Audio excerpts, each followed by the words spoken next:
जो माणूस आमदार नसताना देखील कोल्हापूरच्या विकासासाठी असून दे, गोरगरिबांच्या अडचणीला असून दे, मग त्यामध्ये मेडिकल असून दे, हॉस्पिटल असून दे, ह्या सगळ्याचा जर गोष्टीचा विचार जर केला तर प्रामुख्यानं राजेश क्षीरसागरांनी गोरगरिबांच्यासाठी एवढी कामं केली आहेत. मग काँग्रेसवाल्यांनी आत्तापर्यंत ह्या समाजामध्ये किंवा ह्या जनतेसाठी काय असे निर्णय घेतलेत? सर्वसामान्य कुटुंबातला हा माणूस, हा मुलगा पूर्णपणे जनतेला वाहून घेतलेला आहे. अशा पद्धतीचं हे राजेश क्षीरसागरांचं जे कौशल्यपूर्ण जे काम आहे हे जनतेला पूर्णपणे अभिप्रेत आहे. म्हणून राजेश क्षीरसागरला कुठल्याही परिस्थितीत राजेश क्षीरसागरांच्या धनुष्यबाणासमोरील बटन दाबल्याशिवाय स्वस्त बसणार नाहीत. लोक हीच वाट बघायला लागल्यात. आणि जनता देखील आम्हाला शिवसेना, भाजप, राष्ट्रवादी ही महायुती आहे आमची.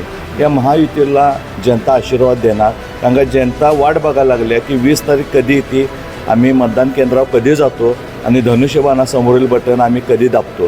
ही प्रामुख्यानं जनतेतनं असा उठाव जनतेने घेतलेला आहे. स्पेशियस, लक्झुरियस, सगळं मिळेल अगदी मनासारखं. बटू बिल्डर्स यांचा नवीन गृहप्रकल्प गृहलक्ष्मी रचना. भाऊ, काय सांगाल? आता प्रचार यंत्रणा जी आहे ती अगदी शिगेला पोहोचलेली आहेत. महायुतीचे उमेदवार आहेत राजेश क्षीरसागर यांच्या प्रचारासाठी तुम्ही आता अगदी सक्रिय आहात. वरच्या फळीमध्ये तुम्ही काम करताय.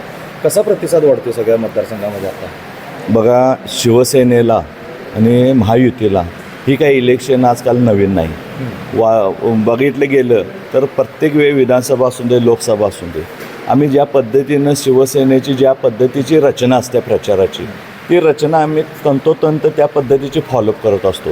आता राहता राहिला विषय ह्या विधानसभेचा, आम्हाला पूर्णपणे शिवसेनेची जी काय घडणदळण आहे ती आम्ही प्रामुख्याने जनतेपर्यंत मांडण्याचा प्रयत्न सातत्यानं करत असतो. आणि ही इलेक्शन कोणत्याही परिस्थितीत, आणि जनता देखील आम्हाला शिवसेना, भाजप, राष्ट्रवादी ही महायुती आहे आमची. या महायुतीला जनता आशीर्वाद देणार. कारण का जनता वाट बघायला लागल्या की 20 तारीख कधी येते, आम्ही मतदान केंद्रावर कधी जातो आणि धनुष्यबाणासमोरील बटन आम्ही कधी दाबतो. ही प्रामुख्यानं जनतेतनं असा उठाव जनतेने घेतलेला आहे. आणि आता ही बघायला गेलं तर असं पण म्हटलं जातं की शिवसेनेची ही जी इलेक्शन आहे किंवा ही विधानसभेची इलेक्शन आहे, ही बघायला गेलं तर ह्या कोल्हापूर उत्तर विधानसभा मतदारसंघामध्ये प्रामुख्याने ही इलेक्शन जनतेनं हातात घेतलेले आहे. राजेश क्षीरसागर यांनी आमदारपद नसताना मोठा निधी आणला, विकास कामं केलीत असं म्हणतात. काय वाटतं त्यांच्या एकूण कार्यपद्धतीविषयी तुम्ही काय सांगाल आणि जनता त्यांच्या पाठीशी का उभं राहील? खरोखर ते जो माणूस आमदार नसताना देखील कोल्हापूरच्या विकासासाठी असून दे, गोरगरिबांच्या अडचणीला असून दे, मग त्यामध्ये मेडिकल असून दे, हॉस्पिटल असून दे, ह्या सगळ्याचा जर गोष्टीचा विचार जर केला तर प्रामुख्यानं राजेश क्षीरसागरांनी गोरगरिबांच्यासाठी एवढी कामं केली आहेत की मग ते हॉस्पिटलची बिलं, त्यांना येणाऱ्या अडीअडचणी हॉस्पिटलला, पण शासन दरबारी देखील त्यांना कशी मदत होईल, त्या कुटुंबियाला कशा पद्धतीने शिवसेनेच्या वतीनं मदत केली जाईल, हे प्रामुख्यानं राजेश क्षीरसागरांनी वारंवार सगळ्या लोकांना मदत करण्याचा एक चंग बांधलेला आहे. आणि त्याच पद्धतीने कोल्हापूरच्या विकासासाठी आता तुम्ही बघा, रंकाळ्याला जर आपण गेला असाल तर रंकाळ्याचं सुशोभीकरण कशा पद्धतीने केलं, कन्व्हेन्सिंग सेंटरसाठी किती पैसे आणले. दुसरी गोष्ट, कोल्हापूरच्या शहरातील रस्त्यांच्यासाठी 100 कोटी आणले. पण आता हे 100 कोटी आणलेत पण काम दिसेना विरोधकांना. पण विरोधकांना फक्त एवढंच आता माहिती आहे की बाबा ह्यांच्याकडे कुठल्याच गोष्टी नाही आहेत जनतेसमोर घेऊन जाण्याकरता, मग विरोध करायचा म्हणून विरोध करायचा. अशा पद्धतीनं ही विरोधक राजेश क्षीरसागरांच्याकडे बोट करू लागलेले आहेत. पण त्या सगळ्यांना मला एकच सांगायचं आहे की ज्या पद्धतीनं राजेश क्षीरसागरांनी जे 100 कोटी आणले, तर प्रशासनाला राजेश क्षीरसागरांनी अशा पण सूचना केल्या की जिथं रस्ते हे 100 कोटीचे होणार आहेत त्या रस्त्याच्या अगोदर युटिलिटीचा प्रश्न तुम्ही क्लिअर करा आणि मग त्या रस्त्याची सुरुवात करा. मग यात चुकीचं काय आहे?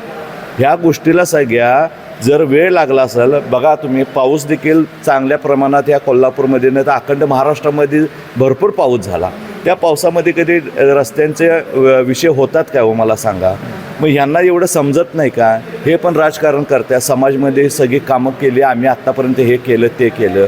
बघा, या महाराष्ट्र स्थापन होऊन 64 वर्षे झालीत. या 64 वर्षामध्ये 55 ते 50 वर्षे कुणी राज्य केलं? तर काँग्रेसवाल्यांनी हे राज्य केलं. मग काँग्रेसवाल्यांनी आत्तापर्यंत ह्या समाजामध्ये किंवा ह्या जनतेसाठी काय असे निर्णय घेतलेत?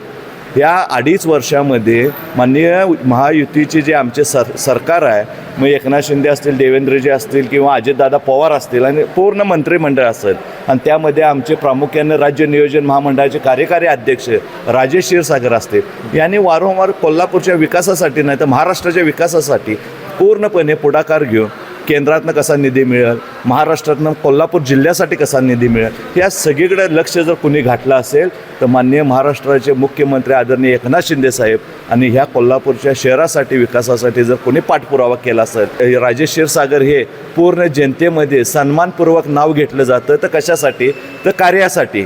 काय म्हणजे मी आता हे केलं आणि मी आता ते केलं असं म्हणणारे लोक नाही आहेत, परंतु राजेश क्षीरसागरला सर्वसामान्य कुटुंबातला हा माणूस, हा मुलगा पूर्णपणे जनतेला वाहून घेतलेला आहे. अशा पद्धतीचं हे राजेश क्षीरसागरांचं जे कौशल्यपूर्ण जे काम आहे हे जनतेला पूर्णपणे अभिप्रेत आहे. म्हणून राजेश क्षीरसागरला कुठल्याही परिस्थितीत राजेश क्षीरसागरांच्या धनुष्यबाणासमोरील बटन दाबल्याशिवाय स्वस्त बसणार नाहीत. लोक हीच वाट बघायला लागल्यात आणि 23 तारखेला निश्चित राजेश क्षीरसागरांच्या अंगावर जनता गुलाल लावेल हे आम्हाला खात्री आहे. अशाच नवनवीन अपडेट पाहण्यासाठी आमच्या KK न्यूज चॅनेलला सबस्क्राईब करा.